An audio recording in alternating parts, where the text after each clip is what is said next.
ताईं ख़ुशी थिए थी त मां जीअं साईं ॻाल्हि कई त हिन पुट जी मुबारक हुई। मूं किथे पढ़ियो हो त ज़िंदगीअ में हिकिड़ा 4 कम करणु घुरिजनि। पहिरियों कमु इहो त तव्हां पढ़ी करे पंहिंजी ज़ाती ज़िंदगी खे कामयाबी ते पहुचायो। ॿियो नंबर इहो त पंहिंजे औलाद खे पढ़ी के सुठी मंज़िल ते पहुचायो।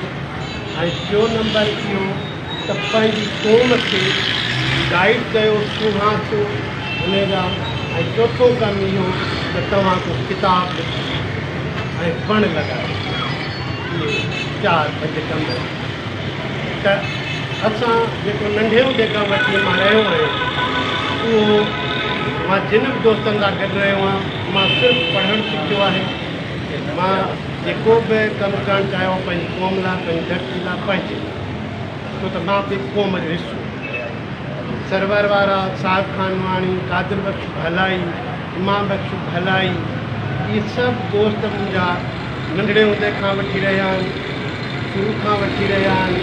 असां हुजतूं बि कयूं आहिनि, असां गॾु बि रहिया आहियूं सियासी मामलनि में बि, जलसनि जुलूसनि में बि। त असां हिते लाइब्रेरी बि क़ाइमु कई, असां हिकिड़ी लेक्चर्स शुरू कया हुआ सीरीज़। इहे सभु कम हिते जामशेद फाटक में थींदा रहिया। ऐं ईअं न आहे त रुॻो मां पढ़ियो आहियां, मां पढ़ियल आहियां या मां पढ़ां, पर इहे दोस्त ख़ुदि बि सुठा पढ़ियल अथव, सुठा पढ़ंदड़ आहिनि। साईं जमशेद जा किताब हिननि खां पुछा कयो त इहे हवाला ॾींदा। जेकॾहिं हारीसर साहिब जा किताब पुछा कयो उन जा हवाला ॾींदा। जोहिर साहिब जे किताबनि जो पुछंदो त उन नाला ॿुधाईंदो, उन जा हवाला ॿुधाईंदो। माना तइलीम जे लिहाज़ खां पंहिंजे हक़नि जे लिहाज़ खां ही अवेयर। त इहे सभु असां मां तव्हां खां सिखां, तव्हां मूंखां सिखो। केरु मुंहिंजी हर आख़िर कोन्हे। हीउ जेको नाविल मां लिखियो आहे त आमिरी दौर जेको आहे जो पहिरियों दफ़ो जेको उनखे ज़ाहिर कयो एन जी मुजमदार हिकिड़ो बंगाली आर्कियोलॉजिस्ट हुयो जे पहिरियों दफ़ो आमिरीअ खे खोटे ज़ाहिर कयो। ऐं उन जी नज़र में आमिरीअ जा हिकिड़ा 5 दौर चाढ़िया। हिकिड़ा दौर अहिड़ा आहिनि जेके मुंहिंजे दड़े खां अॻु जा आहिनि, ॿिया मुंहिंजे दड़े जा आहिनि, ऐं 3 दौर वरी इस्लामी दौर जा आहिनि जेके हाणे हिननि खे वॾी ख़ुशीअ जहिड़ी ॻाल्हि आहे तव्हांखे मां ॿुधायां। तव्हां जेके बि बाशूर माण्हू आहियो त हींअर आमिरी जे दड़े जी हिकिड़ी 4 दफ़ो खोटाई शुरू थी वई आहे डिसंबर खे। त इहा बि हिकिड़ी ख़ुशी जहिड़ी ॻाल्हि आहे। पर असांजे नौजवाननि खे जीअं अॼु हुन बुर्जी साहिबु ॻाल्हायो त किताब पढ़ो जीअं तव्हांखे तारीख़ खां ख़बर पए, पंहिंजे क़ौम जे वजूद जी ख़बर पए, पंहिंजी अहमियत जी ख़बर पए, ऐं पंहिंजे धरती जेका पेरनि हेठां आहे उन जी ख़बर पवे त उन जी ॼमार केतिरी आहे। जेतिरी धरती जी ॼमार आहे सिंधी माण्हूअ जी बि ओतिरी ई ॼमार आहे। सिंधी माण्हू वटि ही जेको अजरक आहे इहा प्रिंट मुंहिंजे दड़े जी आहे, इहा अॼु जी न आहे। इहे जेके मां ॿोली ॻाल्हायां थो हिन जा स्क्रिप्ट ज़रूरु चेंज छा हूंदा पर ॿोली साॻी आहे। असां सिंधी माण्हुनि जो जेको कल्चर आहे उहो बि साॻियो ई आहे।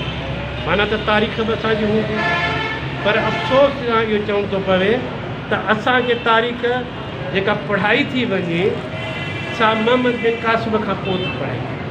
अॻु ॼण त का तारीख़ ई कान्हे का, पर तारीख़ आहे उहा ज़िंदा रहंदी। उहा असांजे मंगनारनि वटि, भटनि वटि, असांजे रागनि में, असांजे किस्सनि में अॼु बि मौजूदु आहे। असांजे शहरनि में असांजा जेके सहरा गया था वञनि उन्हनि में बि मौजूदु आहे। पर असुलु शइ आहे त असां उनखे ॻोल्हे लहूं, असां उनखे हीअं सां हंडायूं ऐं असां ख़ुदि तारीख़ जो तसलसल कयूं। दोस्तनि जेको बि ॻाल्हायो हिन किताब ते ॻाल्हायो, हिन कहाणी ते ॻाल्हायो। हीअ किताब संभारा पब्लिकेशन छपियो आहे। मूंखे थोरियूं कापी ॾिनियूं, चंद कापी ॾिनियूं, बाक़ी ॿिया स्टॉलनि ते हूंदा। तव्हां स्टॉलनि तां वठो, पढ़ो, ॿियनि खे बि पढ़ायो। उहो हीअ किताब न पर खोड़ सारा सिराज जा किताब आहिनि, आगा सलीम जा किताब आहिनि। इहे निज निबार सिंध जी तारीख़ ते हिकिड़ा नावेल किस्सा आहिनि, हिकिड़ी कहाणी। जेसिताईं नॉवलेट ऐं नॉवेल जो किसो आहे त बिल्कुलु हिकिड़ी कहाणी हूंदी आहे, शॉर्ट स्टोरी चइबो आहे। उन खां वधीक जेका 100 पेजनि जे अंदरि हूंदी आहे उहो नॉवलेट हूंदो आहे ऐं 100 पेजनि खां वधीक तफ़सील सां जेकॾहिं लिखियलु हूंदा त उनखे नॉवेल ज़रूरु चवंदा आहिनि। इहा ॻाल्हि मां हिनजी कोशिशि कई आहे तव्हांजे दुआउनि सां साथ सां ऐं इनशा मां ॿियूं शयूं ज़ारी लिखियूं। असल ॻाल्हि इहा आहे त तव्हां पंहिंजो पाण खे सुञाणो। कल्ह टियों ॾींहुं मां अमरी बि वियो हुउसि ऐं उते जेको कासिद मल्लाह जेको आहे उहो आर्कियोलॉजिस्ट आहे, खैरपुर यूनिवर्सिटी जो आहे प्रोफेसर, ऐं उन हिकिड़ी ॾाढी भली ॻाल्हि कई कि साईं असां पाण खे विञाए पाण खे पिया ॻोल्हियूं। एॾी बहितरीनु हुन ॻाल्हि कई जिन ॻाल्हि पंहिंजी फैमिली सां वेठो आहे। ॿी टीम त अथसि पर पंहिंजी फैमिली खणी वठी आहे ऐं हू खोटाई पोइ करे त असां पंहिंजे पाण खे था ॻोल्हियूं। जॾहिं पाण खे ॻोल्हे वरितोसीं त पोइ पाण खे बचाइण, पाण खे महसूसु करे बीहारण खां दुनिया असांखे रोके न सघे। तव्हां सभिनी जी महिरबानी। मां आख़िर में सिर्फ़ु इहा ॻाल्हि कंदुसि त हिन साल, हीउ साल हुई डिसंबर असांजे क़ौम लाइ ॾाढो ॾुखियो रहंदो आहे। तमामु सुठा माण्हू असांजे हिन दौर मां गुज़री विया आहिनि, गुज़ारे विया आहिनि। साईं कलंदर शाह आहे, साईं जेको सो अलाना साहिबु आहे, साईं जेको तव्हां दोस्तान जो दुर्महमद पालारी आहे, या ॿिया ॿ दोस्त आहिनि। त उन जे लाइ मां चवंदुसि तव्हां सभिनी खे त 1 मिंट जी जेकॾहिं ख़ामोशी कयो त इहा हुनजी मञता।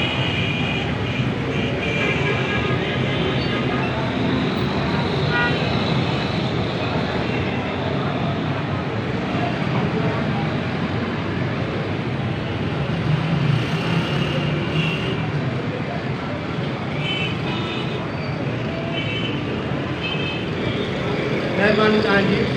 इहे बि असांजा बुज़ुर्ग आहिनि, असां हिननि खां सिखिया आहियूं ऐं हिननि क़ौम खे घणो कुझु ॾिनो आहे। त मां इहो ज़रूरु चाहींदुसि तव्हां पढ़ो, तव्हां पाण में मुहबत पैदा कयो। सिंधी माण्हूअ खे हींअर पंहिंजो पाण में इतिहाद ॿधी ऐं एके जी इंतिहाई ज़रूरत आहे। कंहिं ॿी शइ जी तव्हां भले पोइ माण्हू इलाही माण्हू नथो करे सघे, पर घटि में घटि पाण सां मुहबत करे सघे थो, ॿधी इतिहाद करे सघे थो, पंहिंजो दर्द ॿियनि जो दर्द हिकिड़ो ई सम्झी थो सघे थो। तव्हां सभिनी जी महिरबानी। आख़िर में मां वरी बि सरवर जो, साईं कादिर बख़्श जो, साईं काबुरे साहब जो, साहब खानवाणी जो, ॿियनि नौजवान दोस्तनि जो थोराईंदो आहियां जंहिं मूंखे मान ॾिनो, इज़त ॾिनी। असुल में इहा इज़त हुननि खे पंहिंजो पाण खे मिली आहे, पाण ॾिनी अथनि। ऐं हीअ किताबु अदब ॿोलीअ जी इज़त आहे। तव्हां पंहिंजी ॿोलीअ खे फैलायो था, पंहिंजी क़ौम जो साथ ॾियो था। तव्हां सभिनी महिरबानी।